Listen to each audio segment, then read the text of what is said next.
Welcome everyone, my name is Sheena Ibrebe here at the GR Network, and today we are talking to the incomparable StaceyAnn Palma. Yay! Oh, you're so kind. How you doing, Stacey? I'm well. I'm glad to be here with you today. Awesome. So this was one of those last minute but long in coming sessions. We've been talking about doing this, and I just want the world to know the awesome teacher that you are. I think that this is someone to know. This is someone to be at their feet learning about how to just educate. It doesn't matter in what, just watch her. I got the privilege the other day to come to her classroom and watch her do a reading, a retelling of The Three Little Pigs. And we're going to be talking about that very soon as part of a talk for writing method by Pie Corbett. And I'm sitting there recording her, but thinking to myself, answering the questions as she was like, and what are we gonna, me. But while I'm recording the session and thinking, wow, this is amazing to just watch this phenomenal educator get these 5-year-olds to just be engaged, to be excited, learning about a story that's familiar to all of us, but it's just a little bit different. So before we get to that part, let's introduce you to the world.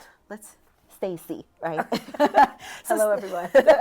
Stacey, where are you from? Thank you. I am born in New York, raised in Connecticut, so the USA, in close Tri-state? to the tri-state area, Okay. close to the water, All which was I didn't into until at some point I moved to Atlanta. I went to school in Atlanta, Georgia. Later on, that how much I love being by the water, which is something that I don't know if people want to know that, but Connecticut, we're right on the Long Island Sound, and so you could like walk across the street and be by the water. Who are you repping though? What school are you repping? What am I repping? Yes. It's from your university. School, yes. Oh, Spelman College. All right.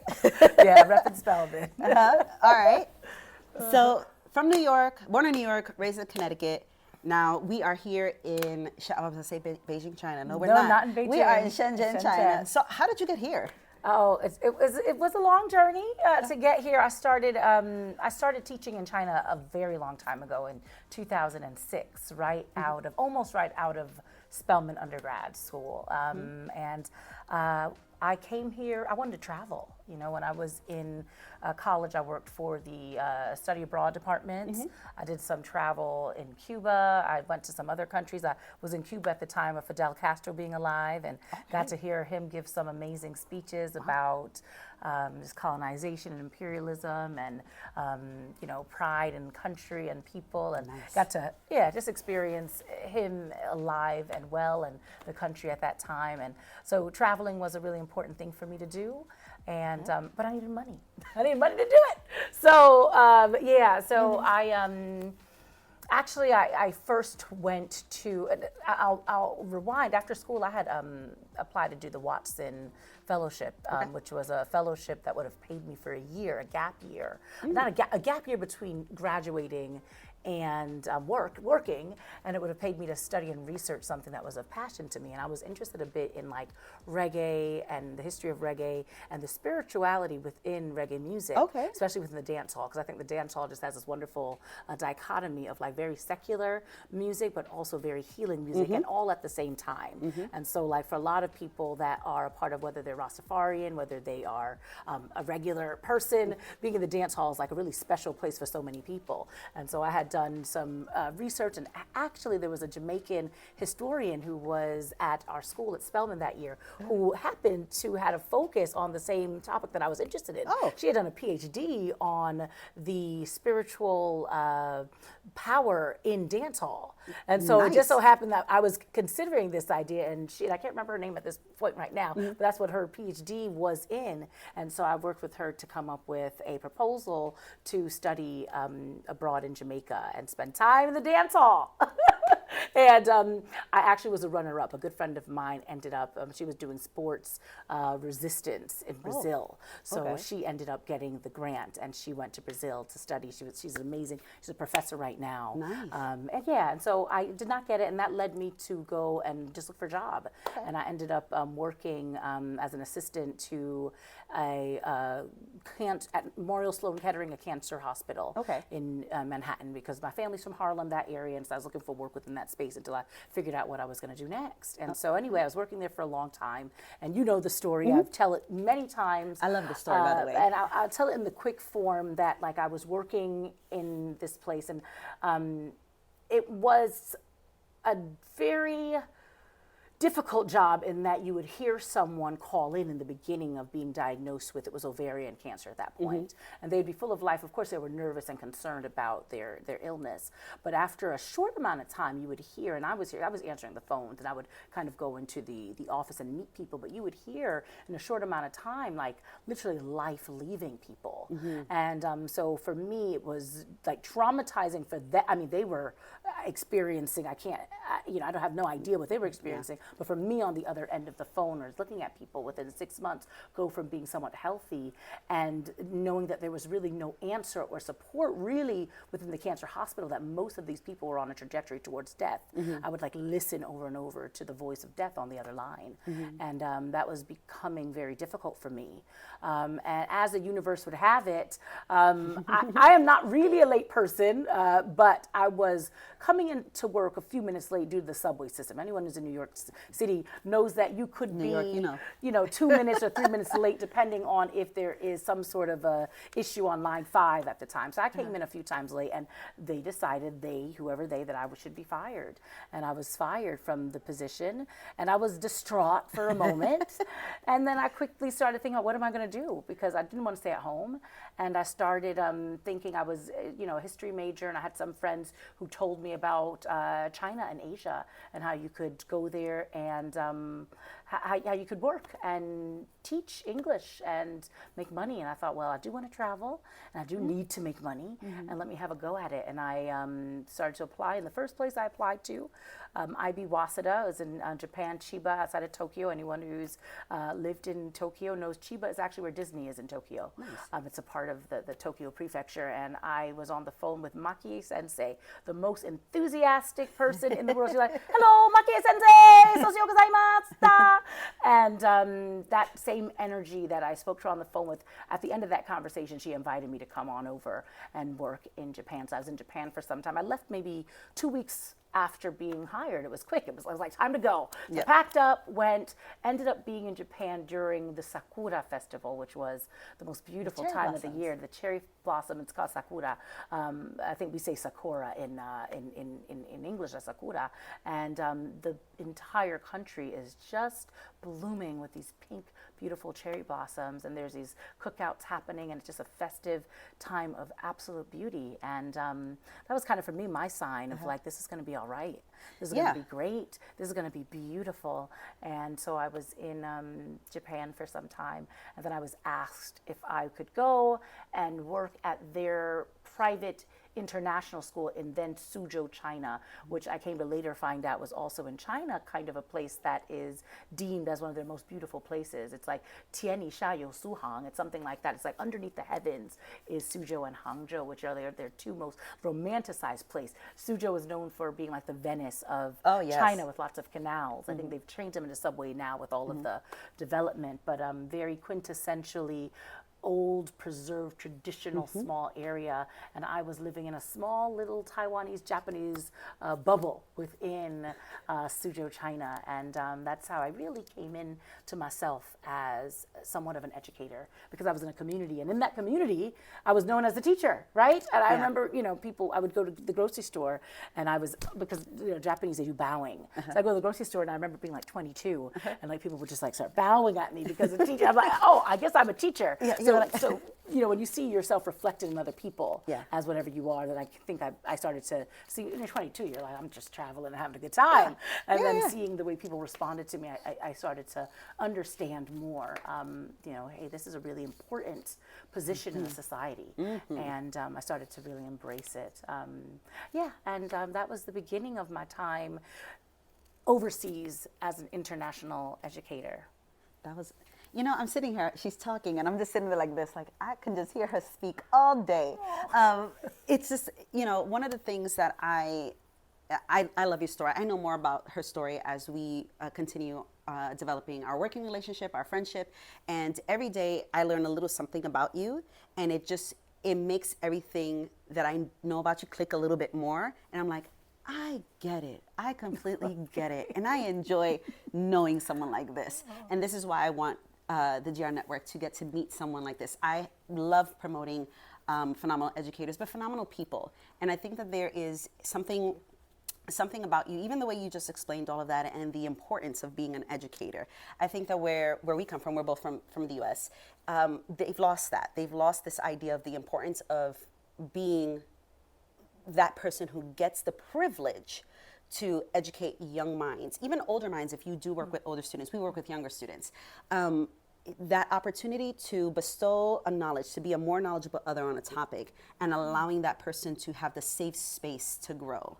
And you know, we've experienced things on a daily basis. Since we work with younger children, we are being mindful of like their social emotional development, helping them build their rigor, their strength, and these ideas of, and it's not only here or in the US, it seems like there's this thing just in the world where people are not being allowed to grow at their pace because there's always like this rat race happening where somebody has to catch up, because if not, there's going to be somebody else who's going to do it better than you. Sort of mindset. Correct. Absolutely. As if there's lack over resources, right? Correct. And we talk about, you know, this idea of the universe and everything, you know, being available to you, and how the mindset of lack can really, it destroys your world. It absolutely destroys your world because it's a belief system. But there is, just like you said, always enough.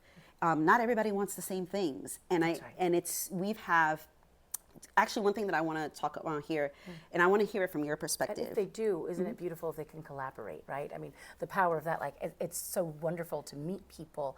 I think like you and I, which we'll talk about a bit later, it was wonderful to find someone who had this interest to want to work on the Talk for Writing story. And the amount of increase and growth that, even though I had done it for so many times, how this time doing that Talk for Writing process with you was so different, because the two people had a similar passion coming together and could express it differently.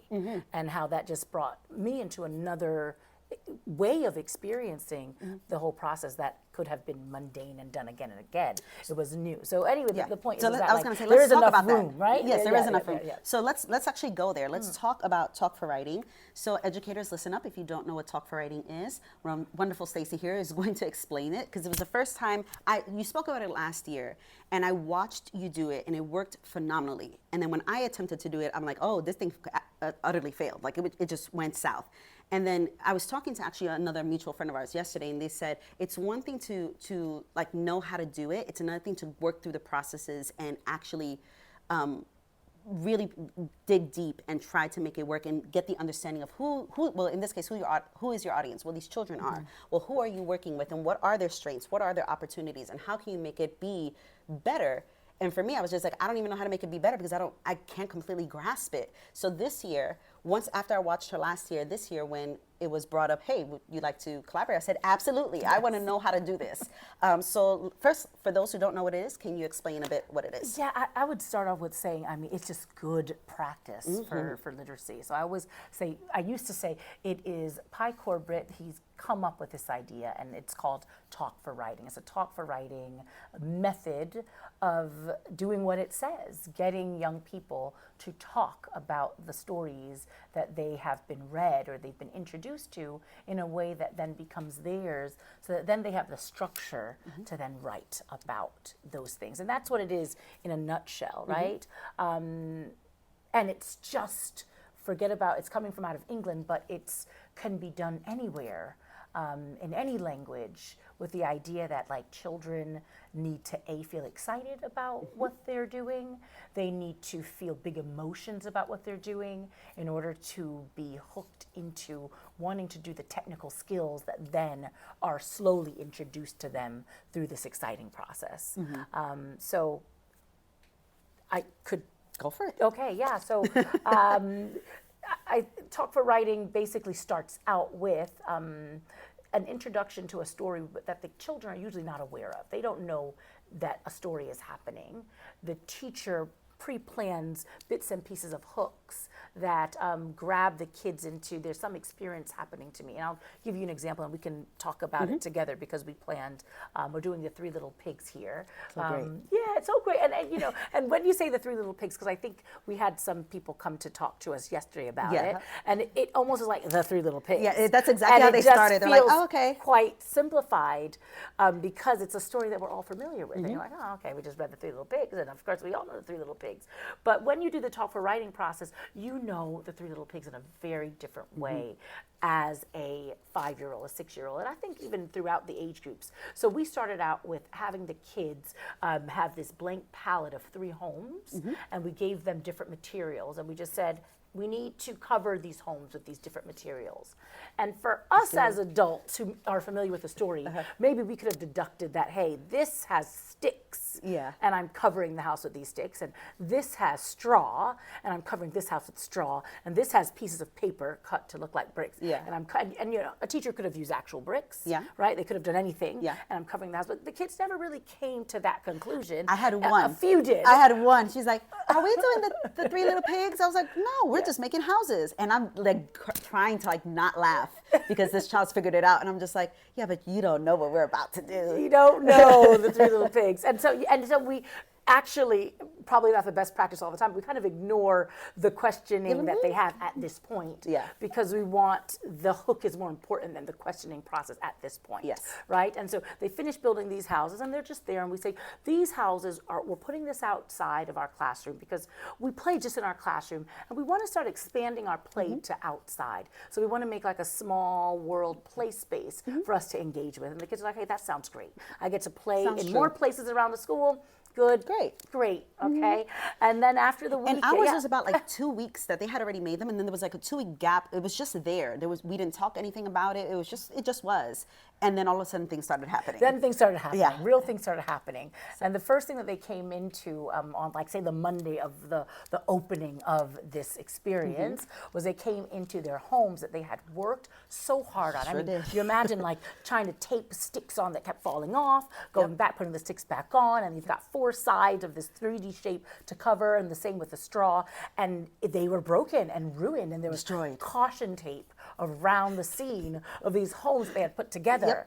And so these kids come in and they are, you know, some of them are furious, angry, confused, worried, all of the emotions that could possibly happen. And we are secretly feeling great because you want them to have these big emotions because you want them to be invested. And the way that kids get invested is by having these really big emotions so that the story I panicked. is I was real. like, oh my God, they're going to cry. You're like, it's okay. It's like they cry, you know. I know parents We've done our job. We've done our job, because we want it to come off. We want the story to come off of the flat pages. We want the story to be 3D and living in our space. That's our goal is to get it living in our space. That's the hook. How do we get the story living in our space? And so then, and this is where working with Sheena, who is this amazing tech educational, I mean, she understands education so well because she is an educator, and then she understands tech and how to put those together in an age-appropriate way to make whatever ideas that are living in our mind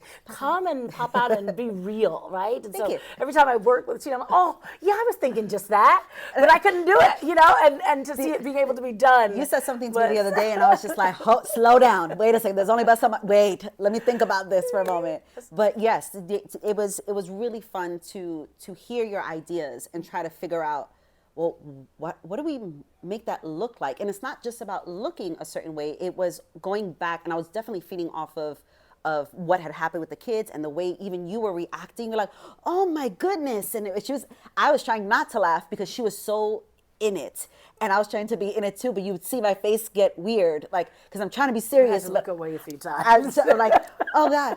But to capture that emotion and make a learning experience just happen is one thing, but to keep it going like we did, that was. You have to be observant as well of the children and where they are with the story. So that happened, right? And the house is destroyed, and then with the tech and education, we had pre-developed a few we have cameras in our classrooms in China. CCTVs. And so this is real, and the kids know this is a part of their life. If something happens at school, in most schools in China, and maybe in the world right now because of the context of what's happening in the world, Yes. you can see what happens in the classroom. So this is a used Tool, yeah, throughout the school. So to make it real, we said, let's go back and check the CCTV cameras and see what's occurred. And so we had pre-made these films, and then we had received this email from the security, which is, which they never knew. And it just said that, there's been a sighting, and the sighting was a wolf. And so we played this video stream, and it looked real. It was fuzzy like a actual CCTV. Like a security camera, And you see the wolf going through and blowing down all the houses except for the brick house, right? Yeah. And so this is the opening hook of the story. And now we have our main character who we are all furious with, and we want justice. And so then the story goes and goes. The kids are doing wanted posters, walking all around, over using their building. best. Now, we are in a bilingual context, so using their very best English to explain, wolf, wolf, house down, We're like, okay, they tell are us more. pulling out their best English to explain to anyone who can hear that there is a wolf on the loose who has destroyed the houses they have worked really hard on, and they want justice. And this is, mind you, everything that was just said is day one. That's day was one.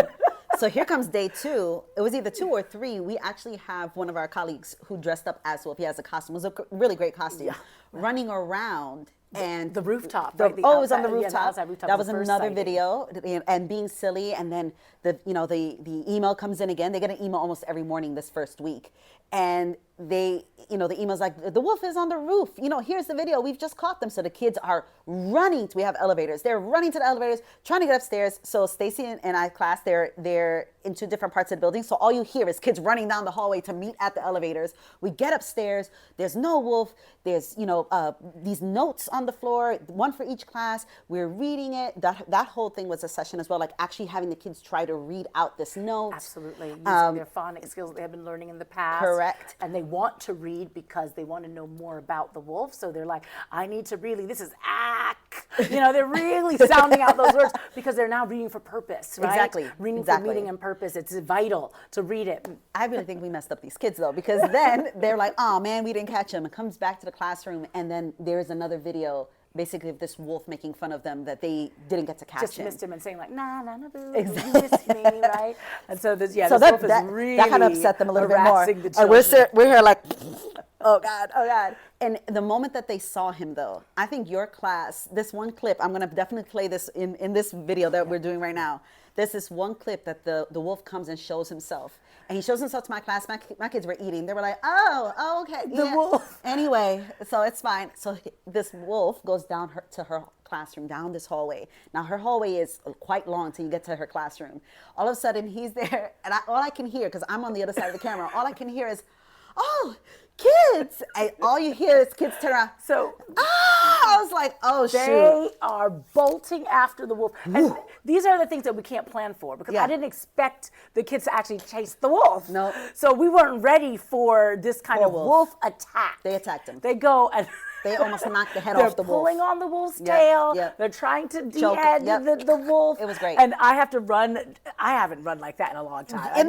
You're running down this thing. Oh, please don't play that part. Yes, I'm running down in order to separate the kids from the wolf because I was afraid. I was worried about the wolf's life at that point. They weren't going for the wolf. So basically, we told the kids to leave the wolf because the wolf is dangerous. We didn't want the wolf to retaliate. We're screaming in this video. He's dangerous. Stop it. But as you see, even we're having fun. Like it's and going back to this, like. We've had this conversation just in general as educators. Like, if you're not having fun as a teacher, kids are having a great time, but if you're not having fun, this just may not be for you, and that's okay. That is absolutely okay. Like, follow your passions, follow your bliss, really. That's right. That's so, right. you know, like, we love this. We enjoy this. Every moment. It was great. There's work involved. There's a lot of tedious things, but we knew it was coming together for these magical, exciting moments. Absolutely, and that it was connected to the rigor.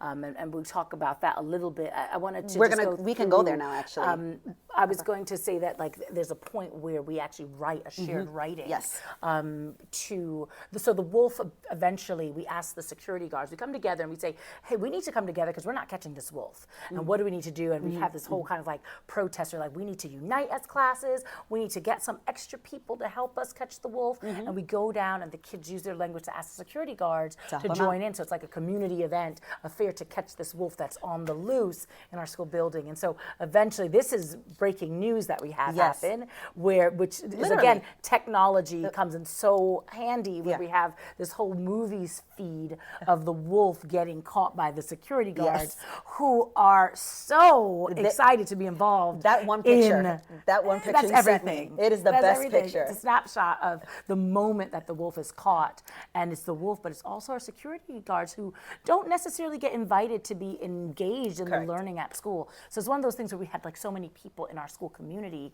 involved in this story. People heard about this. Oh yeah, and it's not even over just yet. At the time of this filming, this is not even over yet. Quite, but people are like, "What's going on with this story? What is happening over there? You know, with this Three Little Pigs?" And I'm like, "It's not what you thought, was it?" But let's move on to the part. And this is the part where for me, all of the tech stuff was great. All of these experiences were great.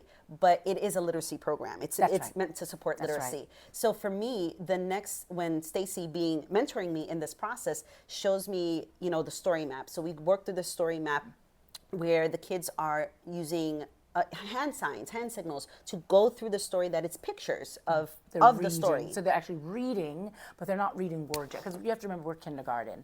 And a lot of times people just want kids to start reading, and they go into phonics, and there's no middle ground to change them from pictures to words. Correct. So this program specifically, I love this moment in learning where you go from, I can read and I can read anything.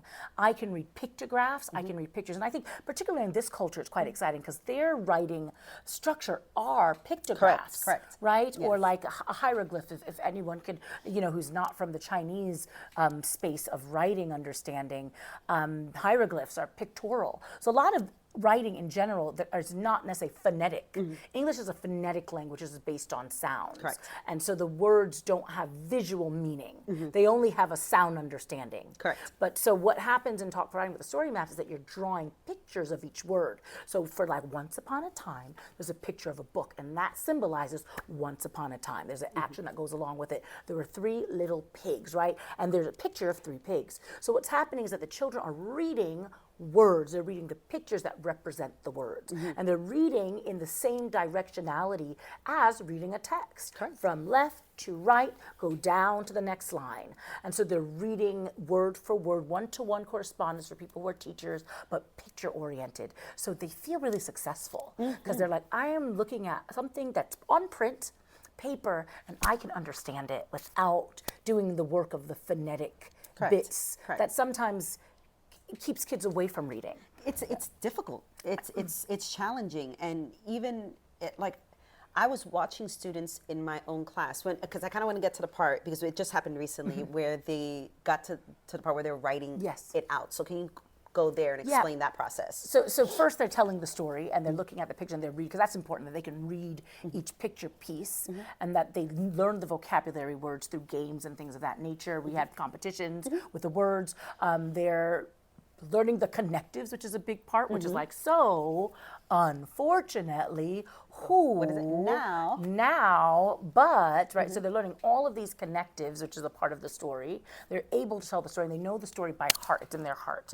And then, after that process happens, and they're learning the story because they also have been cued in, the fun part of it. And I can't take away the fun part. Yeah, no. Because the fun part is like what makes it learnable, what makes it palatable for kids, right? That like they are being meant to do something, a mission is a part of it. So they were asked by one of the pigs in the Pigs Witness Protection Program. I told you we had a lot going on. Show this. Who was a teacher that Sheena like turned into like a pig and changed the voice. And they were asked to learn the story in order to help protect the other people in the school so that they won't have the wolf come and have the same situation happen to them. Correct. So they were learning the story in order to spread the word about this wolf to all of the other students. So that's why why they're learning the story now in their mind, right? And so they're like, okay, let's do this because we want to save our school. Yes. Right? So they have a mission for telling the story. So eventually, then we want them to there's another pig that comes up and says, now we want you to tell another class's story. Correct. And in order to tell the class's story, they need to start practicing remembering it by writing the story out. And we tell them that they're going to write the story out, but we don't say we're going to write. We say you can draw the story. So we cover up the story map and we tell them the story. And then this is their first time for most of them, like Ever even doing representations of words across pages, right? So they're writing, and it's their choice. Many of them are drawing the pictures. Once upon a time, drawing a book, 3 little pigs drawing 3 little pigs, and they're drawing a house. a house, yep. But then you start seeing some kids that you can see from them. This is, I think, when you talk about like observing and making observational understanding instead of like pressuring kids to go to the next level, seeing where they are. And this is a wonderful way to kind of track where kids are. You start seeing some kids naturally start to say, I remember so, and those letters, and they start, instead of drawing so, they start writing the word so. Some of them start writing the word, I remember the title the, so they start writing the word the. They start looking, sometimes we have the words around the room. Correct. They start looking for what we call environmental print for teachers who know that those are different standards for learning. They start on their own, going for the need to find the words. Ours are magnetic, so they can take the word off the board and bring it over to their area and use it to write the long word, unfortunately. So a lot of them are doing bits of drawing, and then they're on their own without our instruction, starting to go into actual writing words. And so I think what a beautiful moment. My favorite part of this whole thing, I think it's like everybody's favorite part, is when the word unfortunately comes up, because it's really funny. I don't know why, it gets really funny at that point. And for me, it's just because I'm seeing little 5-year-olds who English is their second language trying to say the word. Sometimes it's not that word, but it's so close and it's adorable. But I remember when we started doing this, and I'm just reading, line by line, seeing what they're coming up with. Unfortunately, doesn't have a picture with it. It is written on the story map. So then you could see that because the story map is covered, right? So they're looking for that place, like you said. But then the kids that are not looking for it, I watch one of my little girls go, and she keeps on doing this. I'm like, what is she, like, what is going on? Is she okay?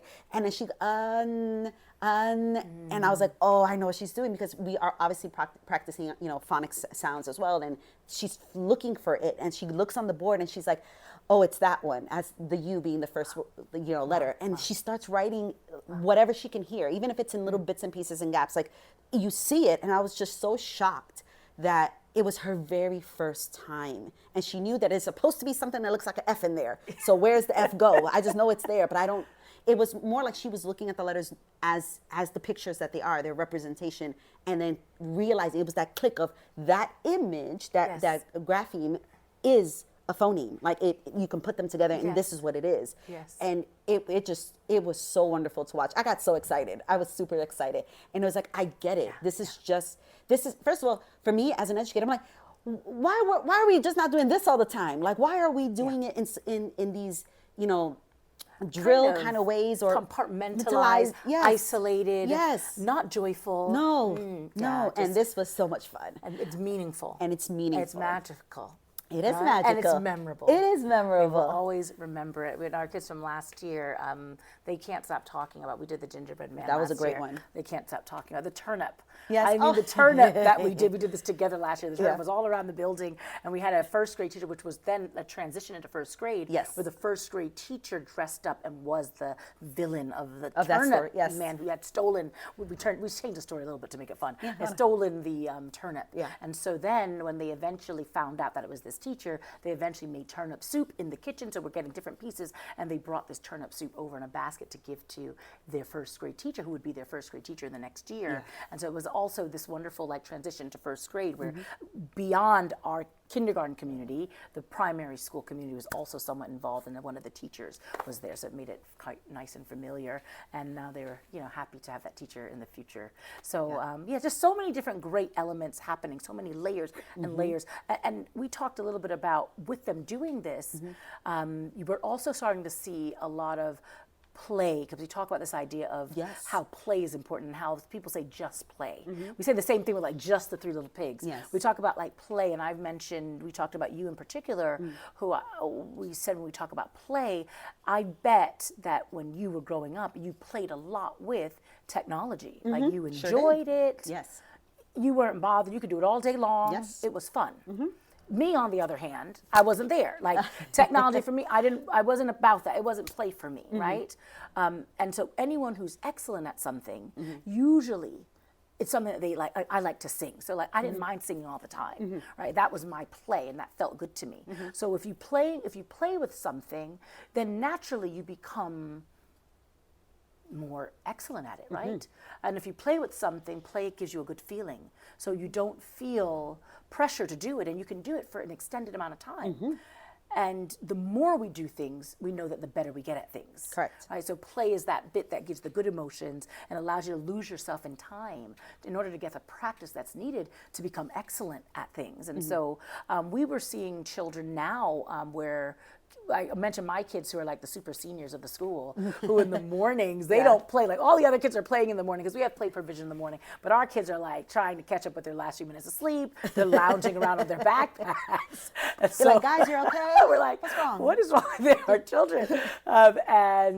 Lately, they've been playing in the morning, and they have been playing. They have created, not sparked by us, initiated by us, they've been playing a game where one person is the big bad wolf, and everyone else is the pig, and they use the lines, little pig, let me in. And then they say, not by the hair of my chinny chin chin. And the wolf says, I huff and I puff and I blow your house in. And then everyone darts and the wolf has to chase them. So they have spontaneously created their own play with the story.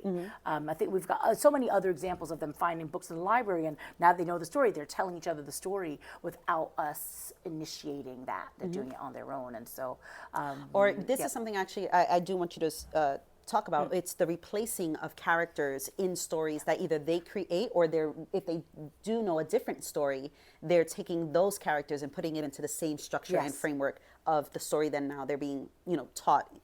And someone's doing that in your class. You saw that happen naturally. Yes, and it's like in my class, my kids are writing their own stories, and this talk for writing, doing the Three Little Pigs, sparked or made it easier for them to write their own little movies. It was really just their own little stories that were turning into little movies.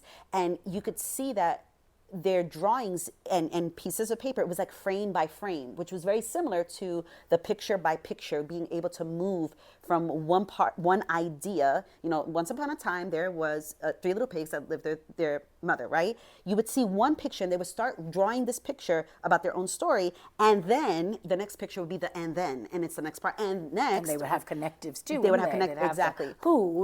They'd start naturally using it. So to say that is actually, you mentioned that when we were talking yesterday. Yes. And I said, and I haven't talked about the next part. There are 4 different cycles in the Talk for Writing program. And usually within this age group, we deal with the retelling, and particularly because we're in a second language environment for the most part. So we never really get all the way. Next year we can. I mean, your student has been doing it naturally, and they do it naturally. The next phase of Talk for Writing is called the imitation piece, and you basically start to substitute words. So you have this story structure, which is what for language, and not just for second language speakers. For this, Talk for Writing comes out of England, and they're a primary English language space. So the point of it is that the kids get these structures of how a story goes, and they're not just listening, passively listening to a story, but they have been actively involved in telling the story. So it is something that they can use now that they've been a part of the retelling. So what happens is they understand the structure because they're saying it so much. So you start to see them using the structure in their talking, and using the structure if you ask them to write a story. Now, instead of just saying the cat jumped, now they know, hey, no, I have a story now. Yeah. Once upon a time, come on, there was a cat who lived at home with his cousins. Yes. Right? Yeah. And early one morning, the cat woke up and decided that it's time his cousins move on out because they needed more room, right? And so they start realizing that they've got this structure, and they can start substituting in characters, they can start substituting in setting, they can start substituting in some new words. Maybe instead of huff and puff, it meows and it coos, and now they've got this wonderful structure with all these connectives, unfortunately so, to make their stories their own in writing, but also in speaking, right? And so now we're here, the kids now on the playground. Last year they would say it all the time when a child fell, they'd be like, unfortunately, so-and-so fell down, right? You're like, okay. Because they're now using these, what is higher order connective language yes. to express themselves, which they wouldn't have had. Because, most teachers, when they say write, kids are like, I like, and that's it. I mean, I like, and something that and that's it, and it's so limited. So this has now helped us to take simple sentences and allow them to have the structure that they have learned and make it more complex. And that is, some of the many benefits of the Talk for Writing experience. Here, but also in native speaking spaces, not just in second language spaces. All right, so let's take a quick break here. Okay. Because we have so much to actually go into, and I want to go somewhere else a little bit with you. Okay. All right? Yeah. We'll be right back.